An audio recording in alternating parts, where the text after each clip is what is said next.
明日のため。明日のためだぜ、新垣。To look towards tomorrow is to look forward. To put in the best today regardless of circumstances so that the next day may shine even brighter. To both Yabuki Joe and Junk Dog, tomorrow is everything.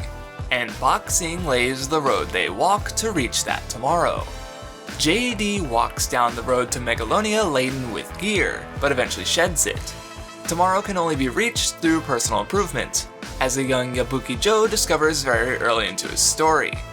The young boy seeks a better community for those around him, but his attempts to change that world directly with money earned through trickery and deceit is ultimately a failure, ending with him in a juvenile detention facility.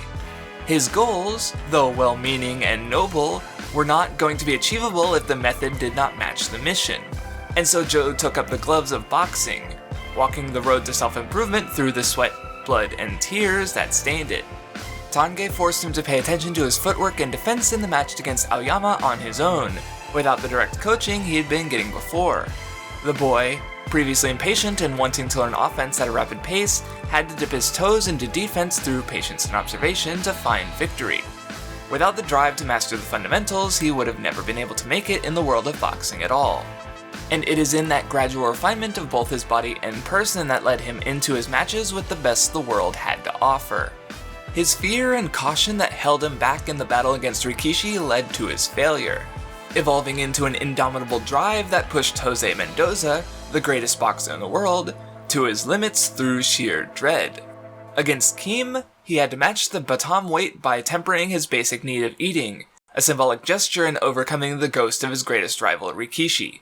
And it is in that overcoming of that past, that trauma, where we see a thematic similarity between the two works. In the threat to tomorrow that is yesterday. Aragaki is a boxer that goes up against JD, but not with tomorrow in mind.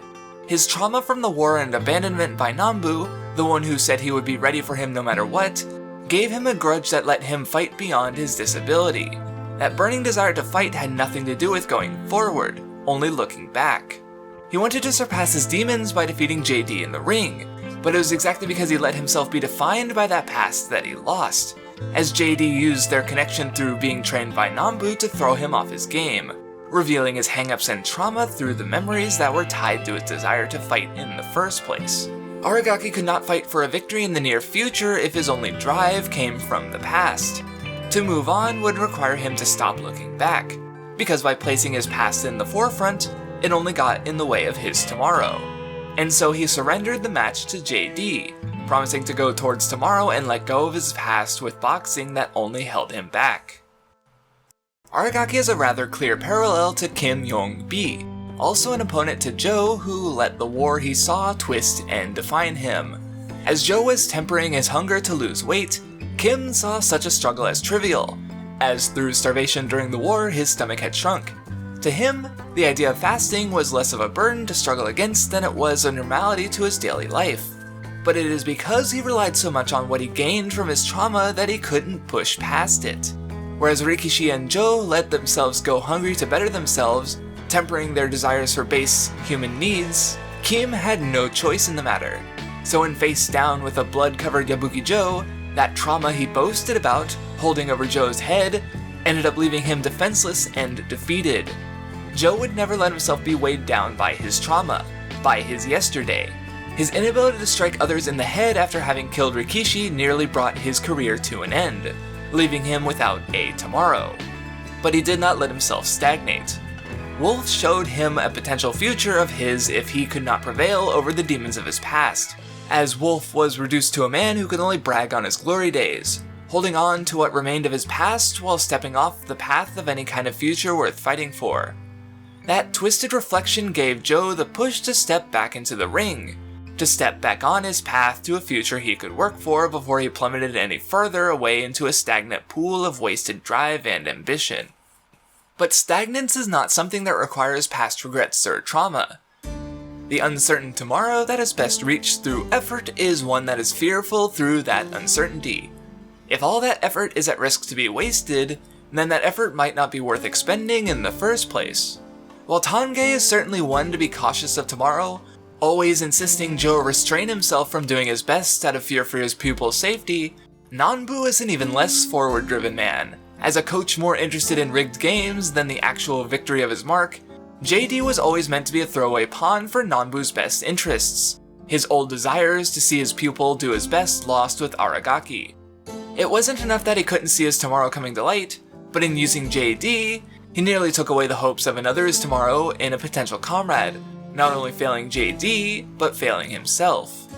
Tange did the same to Joe in the match against Tiger Ozaki, not letting him get the opportunity to overcome the ghost of Rikishi haunting his yesterday in the ring by ejecting him from that arena. Even to the end, Tange didn't really understand that about Joe, pleading to him to give up in the match against Jose. To truly go towards tomorrow, one would have to be prepared to offer up everything they had, and Joe was more than willing to give that. After struggling to watch the brutality of boxing not once, but 3 times, Yoko finally came to understand the value of Joe's tomorrow, offering him support in the last rounds where those around him could not, a gesture reciprocated after the match when he gave her his gloves. While Jose officially won the match, in the battle he was no victor by any stretch. His last panels were of him standing, but broken and beaten, one who lost so much in his unwillingness to give it his all, practically a different man from the one who stepped into the ring. While he once called Joe a monkey, seeing him as a wild animal like Joe might have seen Harimau, thoughts of his family back home led to him fleeing in terror from Joe's impossible resilience, panicking and breaking all of that composure and poise, everything that separated him from Joe. The once refined man became the animal, stamping on the rules of boxing as he slipped into the same survival mode that left Harimau unable to box. And what did him in was the fear of uncertainty, as Joe's fighting spirit surpassed all his predictions, slicing the safety nets he'd built for himself and giving him his greatest stumble. But unlike Tange and Jose, Nanbu was able to move forward. After seeing JD flounder in the ring, willfully abandoning his choice to avoid using gear out of rejection of Nanbu's lack of resolve, did he finally move forward beyond his spiritual predecessor, truly coming to see tomorrow and opting to put all his hopes on JD no matter what. And that's what's important. For JD and Joe, their desires to strive forward and put forth their best is everything. The effort they expend can never be wasted as long as their goals are their own. To do one's best means satisfaction can be found even in a loss. They might linger on today, but they sprung from their stories without a past to hold them back. Joe appeared from the streets an orphan, and JD in the underground Megalo boxing ring. Neither of them are given a yesterday exactly so that they can look towards tomorrow. And that purity in their push forwards through boxing impressed in those around them similar desires, not just in Nanbu and Yoko. The delinquents who briefly took up the sport of boxing could be seen in the sidelines in Joe's final match, the hoodlums no longer behind bars after all the time that had passed. Nishi went from just another massive brute to a loving and hardworking husband. Sachio chose not to exact vengeance in a way that would strip someone else's tomorrow, but instead placed his hopes on JD, unifying their goals. And Yuri, his desires separate from Yukiko's, opts to fight for his own tomorrow rather than someone else's that he no longer desires. But it was JD who helped him see that, and so he ultimately gave it his all to meet JD in the ring on even footing. The outcome didn't matter. As they both reached for tomorrow, they both won before the victor was called. What the tomorrow ultimately is doesn't matter as long as the best is put into it, and that pure message is one universal, and rests at the heart of Ashita no Joe's long-standing success, influence, and appeal. Fan translator Hawks, in a blog post, notes how deeply those messages tie to the Japanese youths of the 60s and 70s, youths seeking change and prosperity. And that influence continues on today, Megalo Box reimagining the original story. Because while it deliberately builds off the sweat, blood, and tears of yesterday, it strives for a tomorrow all its own.